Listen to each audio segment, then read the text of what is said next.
આગળ વાત કરીએ તો ગુજરાત લોકસભાની 25 બેઠકો પર અને 5 વિધાનસભાની પેટા ચૂંટણી પર મતદાન શરૂ થઈ ગયું છે। ગુજરાતમાં અનેક દિગ્ગજ નેતાઓએ મતદાન કરી લોકોને મતદાન કરવા ખાસ અપીલ કરી છે।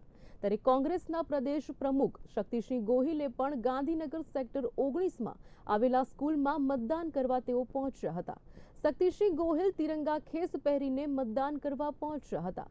શક્તિસિંહ મીડિયા સમક્ષ વાત કરતા જણાવ્યું છે કે 5 લાખની લીડનો દાવો કરનાર ભાજપનો અહમ મતદારોએ તોડી નાખ્યો છે। ગાંધી વિચારધારાને વરેલા નાગરિકો ડર્યા નથી। શક્તિસિંહે આક્ષેપો કર્યા છે કે વાસણા ગામમાં કોંગ્રેસ તરફી થતું મતદાન અટકાવ્યું હોવાનો આક્ષેપ કર્યો છે। તરીકે થોડા મૂળ નીચા કરતા રહો ભાઈ।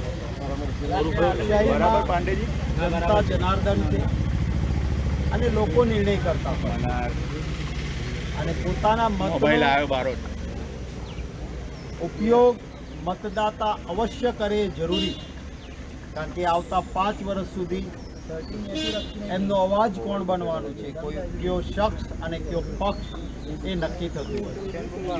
5 લાખથી જીતતુંના દાવા કરનાર ભારતીય જનતા પાર્ટી અહંકારમાં હતી। પોતાની ધન સંપત્તિ અને પાવરના બળ ઉપર હું સલામ કરીશ મારા ગુજરાતીઓને કે આજ ભારતીય જનતા પાર્ટીના અહંકારને તમામ વર્ગ ધર્મ જાતિ જ્ઞાતિના ભાઈઓ ભેગા થઈને જે રીતે ભારતીય જનતા પાર્ટીની વિરુદ્ધનો તંત્રનો બેફામ દુરુપયોગ છેલ્લા 3 દિવસથી થઈ રહ્યો છે, પૈસાનો ભરપૂર ધનુપયોગ થઈ રહ્યો છે, પરંતુ મને વિશ્વાસ છે કે આંગળીના વેઢે ગણાય એવાને કેટલાકને ભાજપ ખરીદી શક્યું છે, ડરાવી શક્યું છે, પરંતુ આ મહાત્મા ગાંધીજી અને સરદાર સાહેબની ભૂમિના મતદાતાઓને એ ડરાવવામાં કે ખરીદવામાં નિષ્ફળ રહ્યા છે।